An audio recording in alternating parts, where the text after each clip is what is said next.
Hello दोस्तों, प्रणाम। एक कोवर गीत लेके आ रही हूँ, आप लोग देखिएगा, सुनिएगा। हाँ, कमेंट में ज़रूर बताइएगा कि कैसा लगा। लाइक शेयर मत भूलिएगा। कोवर ते बड़ा सुंदर ए बाबा, कोवर बड़ा सुंदर ए बाबा। अरे मैं नहीं जानी ननदा के लिखले, कोबर बड़ा सुंदर, कोबर बड़ा सुंदर ए बाबा।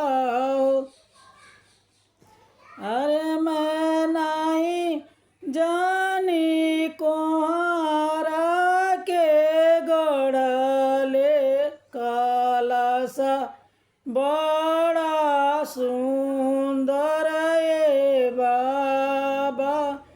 अरे मैं नहीं जानी कोहारा के गढ़ले, कलसा बड़ा सुंदर ए बाबा।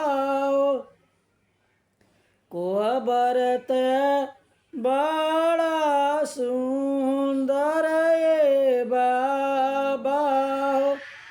अरे मैं नहीं जानी बढ़ाया के गढ़ले, पीढ़ैया बड़ा सुंदर ए बाबा। अरे मैं नहीं जानी बढ़ाया के गढ़ले, पीढ़ैया बड़ा सुंदर ए बाबा। कोबर ते बड़ा सुंदर ए बाबा, कोबर बड़ा सुंदर ए बाबा। अरे मैं नहीं जानी मालिया के गुथले, मऊर बड़ा सुंदर ए बाबा।